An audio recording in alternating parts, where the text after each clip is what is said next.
Hello friends, SH learning ज्ञान YouTube channel में आपका स्वागत है। आज हम भारत के इतिहास के एक ऐसे दौर की गहराई में उतरेंगे जिसे अक्सर किताबों में बस कुछ पन्नों में ही समेट दिया जाता है। ये मौर्य साम्राज्य के शानदार युग के बाद का समय है, लगभग 200 ईसा पूर्व से 300 ईस्वी तक का। सही बात है।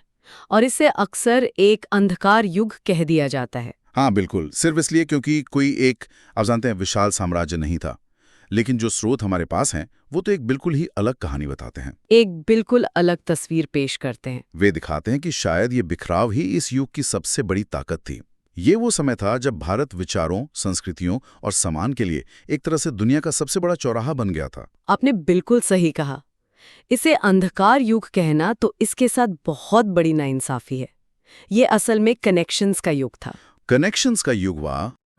अगर हम उस समय के भारत का नक्शा देखें तो दो अलग अलग दुनियाएं नजर आती हैं।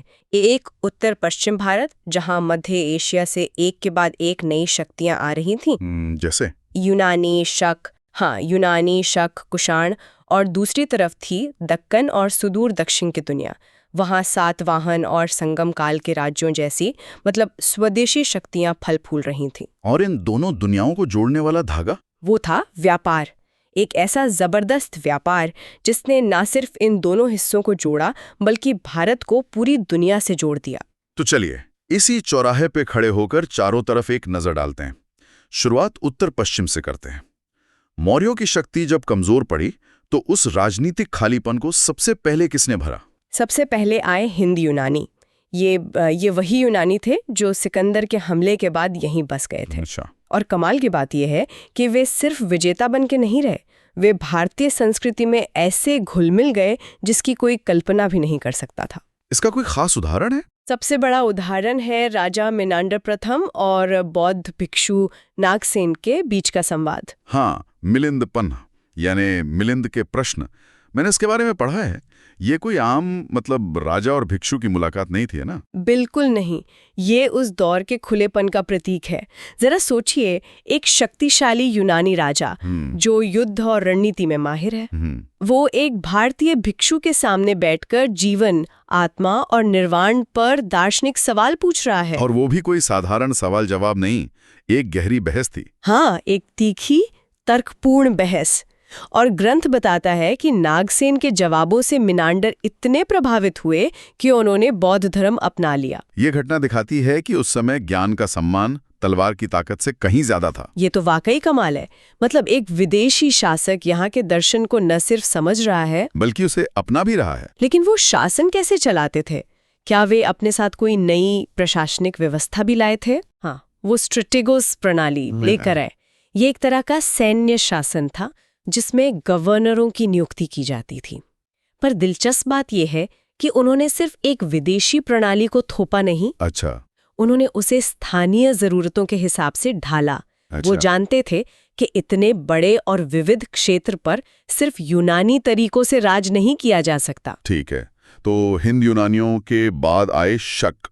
हमारे स्रोत बताते हैं कि उन्हें मध्य एशिया से यहाँ धकेल दिया गया था। जी, यूरेशियन जनजाति ने। तो क्या उन्होंने भी यहाँ आकर इसी तरह घुलने मिलने की कोशिश की? उन्होंने भी की, और शायद हिंद यूनानियों से एक कदम आगे बढ़कर। शकों में सबसे प्रसिद्ध राजा हुए रुद्रदामन प्रथम। रुद्रदामन। हाँ, और हमें उनके बारे में जानकारी मिलती है एक बहुत ही शानदार दस्तावेज से, जूनागढ़ का शिलालेख। ये संस्कृत में लिखा गया पहला लंबा शिलालेख है। संस्कृत में? एक विदेशी मूल के राजा का शिलालेख, ये तो थोड़ा विरोधाभासी लगता है। यही तो इस युग की खासियत है। रुद्रदामन ये दिखाना चाहते थे कि वो अब बाहरी नहीं है, वो इसी भूमि के शासक हैं और यहाँ की सबसे प्रतिष्ठित भाषा को अपना रहे हैं। पर उस शिलालेख में एक और दिलचस्प कहानी है। उसमें लिखा है कि रुद्रदामन ने सुदर्शन झील की मरम्मत करवाई। ये वही झील थी जिसे चंद्रगुप्त मौर्य के एक गवर्नर ने बनवाया था। अच्छा, तो ये एक तरह से मौर्यों की विरासत को आगे बढ़ाने जैसा हुआ। पर क्या हम इसे सिर्फ एक अच्छा काम मान सकते हैं या इसके पीछे कोई गहरी राजनीतिक चाल थी? ये एक बेहतरीन सवाल है।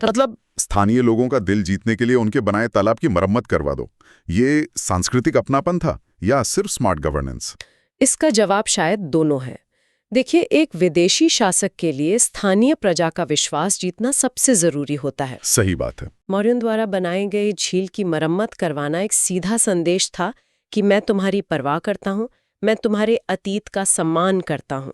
ये स्मार्ट गवर्नेंस तो थी ही, लेकिन लगातार ऐसा करते रहने से ये धीरे धीरे सांस्कृतिक अपनेपन का हिस्सा भी बन जाता है। और उनकी शासन प्रणाली? उन्होंने शासन के लिए क्षत्रप प्रणाली का इस्तेमाल किया, जो एक ईरानी प्रणाली थी, पर उसे भी भारतीय संदर्भ में ढाला गया। ये जो अनुकूलनशीलता थी ना, यही उनकी सफलता का राज था। और फिर इस मंच पर आते हैं कुषाण।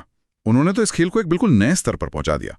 कनिष्क का साम्राज्य अगर आज के हिसाब से देखें तो अफगानिस्तान से लेकर बनारस तक फैला था। जी हाँ, बिल्कुल। ये कैसे मुमकिन हुआ? वो ऐसी क्या खास बात लेकर आए थे? कुषाण इस दौर की सबसे बड़ी शक्ति थे और उन्होंने ये समझा कि इतने बड़े बहुसांस्कृतिक और बहुधार्मिक साम्राज्य को सिर्फ तलवार के दम पर एक साथ नहीं रखा जा सकता। तो फिर कैसे? इसके लिए एक साझा पहचान बनानी होगी, और इसका सबसे जबरदस्त सबूत मिलते हैं उनके सिक्कों में।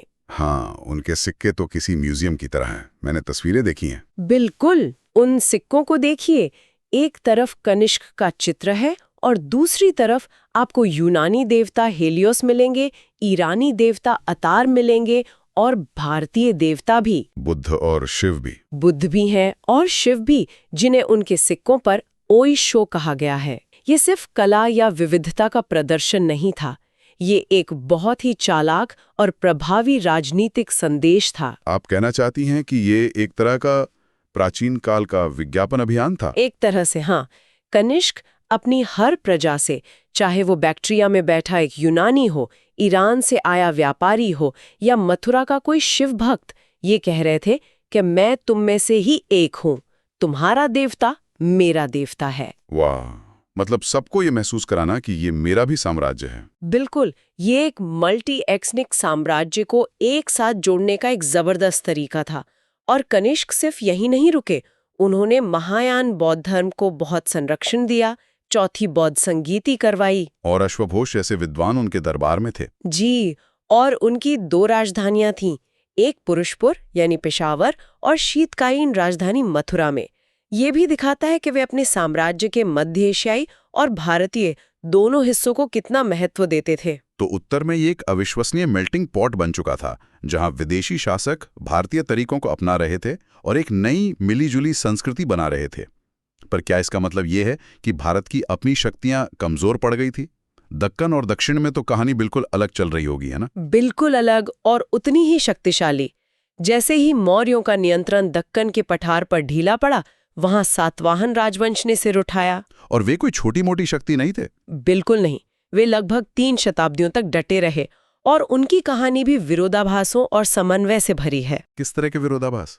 एक तरफ सातवाहन शासक खुद को ब्राह्मण बताते थे, वैदिक यज्ञ करवाते थे और वर्ण व्यवस्था के कट्टर समर्थक थे। वो खुद को ब्राह्मणों का रक्षक कहते थे। अच्छा। लेकिन दूसरी तरफ उन्होंने बौद्ध मठों और भिक्षुओं को सबसे ज्यादा दान दिया। अजंता और एलोरा की कुछ शुरुआती गुफाएं उन्हीं के संरक्षण में बनी। ये तो बहुत अजीब है। मतलब एक ही राजवंश एक तरफ रूढ़िवादी वैदिक परंपरा को बढ़ावा दे रहा है और दूसरी तरफ उस बौद्ध धर्म को भी, जो एक तरह से वैदिक परंपराओं की आलोचना से ही उभरा था। ये उस युग के राजनीतिक समझ को दिखाता है। कैसे? शासक जानते थे कि समाज में अलग अलग समूह हैं और सबको साथ लेकर चलना जरूरी है। ब्राह्मणों को संरक्षण देकर वे सामाजिक व्यवस्था पर अपनी पकड़ मजबूत करते थे और बौद्धों को दान देकर वे उन शक्तिशाली व्यापारी संघों और आम जनता का समर्थन हासिल करते थे, जिनमें बौद्ध धर्म बहुत लोकप्रिय था। ये संतुलन बनाने की कला थी। और सैन्य रूप से भी वे काफी ताकतवर थे, जहां तक मुझे याद है। बहुत ज्यादा। रोमन इतिहासकार प्लिनी ने उनकी सेना का जिक्र किया है, 1 लाख पैदल सैनिक, घुड़सवार और हजारों हाथी। ये उस समय के हिसाब से एक बहुत बड़ी सेना थी। और अगर हम और दक्षिण में जाएं, तमिल प्रदेश में, जिसे हम संगम युग के नाम से जानते हैं, वहां क्या हो रहा था? वहां तमिल संस्कृति और साहित्य अपने चरम पर था। ये 3 महान राज्यों का समय था।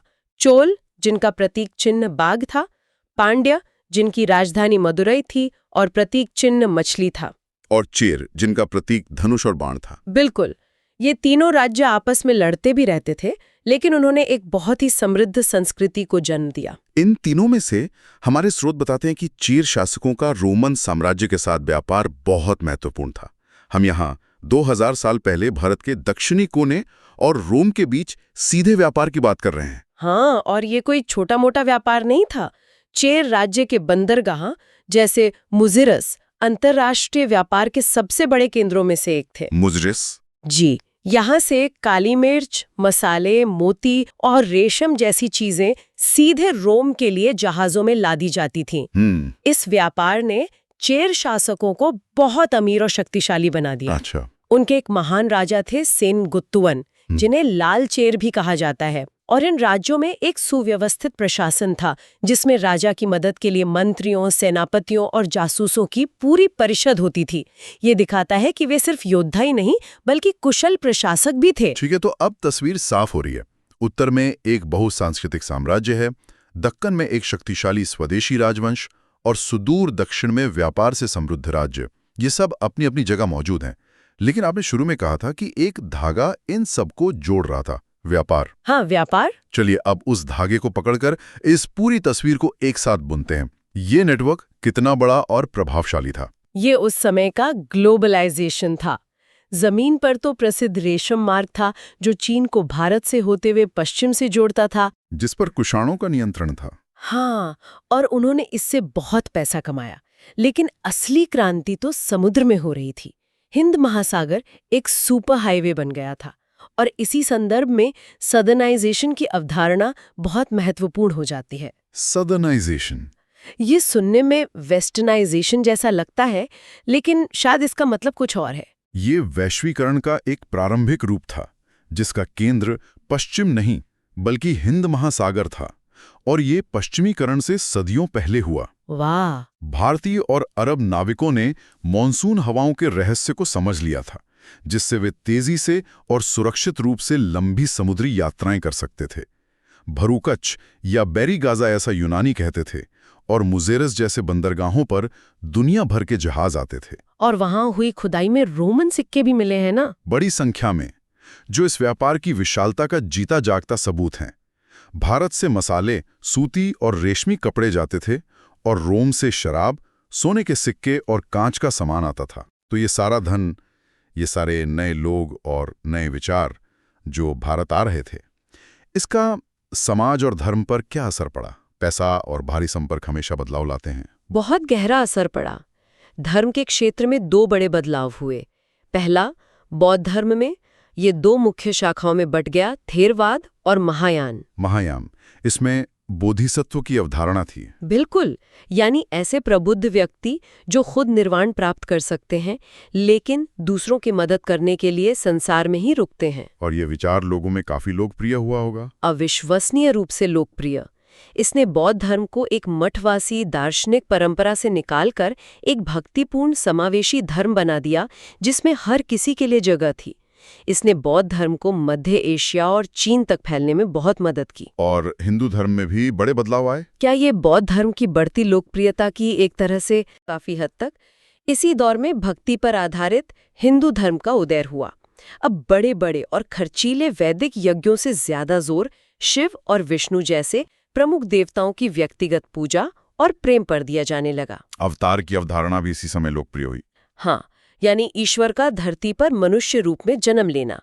रामायण के राम और भगवद गीता के कृष्ण दोनों को विष्णु का अवतार माना जाने लगा। इसने ईश्वर को एक दूरस्थ शक्ति की जगह एक व्यक्तिगत, पहुंच में आसान मित्र या मार्गदर्शक बना दिया। और त्रिमूर्ति की अवधारणा भी। जी, ब्रह्मा, विष्णु और महेश की त्रिमूर्ति की अवधारणा भी इसी समय स्थापित हुई, जो सृष्टि, संरक्षण और विनाश के ब्रह्मांडीय चक्र का प्रतिनिधित्व करती है। और ये सब हमें उस दौर की कला और साहित्य में भी साफ दिखाई देता है, जैसे कि गांधार कला। गांधार कला इस युग का सबसे सटीक प्रतीक है। इसमें विषय तो भारतीय हैं, बुद्ध और बोधिसत्वों के जीवन की घटनाएं, लेकिन शैली पूरी तरह से यूनानी रोमन है। मतलब बुद्ध को एक तरह से यूनानी देवता अपोलो की तरह दिखाया गया है। घुंघराले बाल, सुंदर वस्त्र। बिल्कुल, ये पूर्व और पश्चिम का एक अद्भुत कलात्मक संगम है।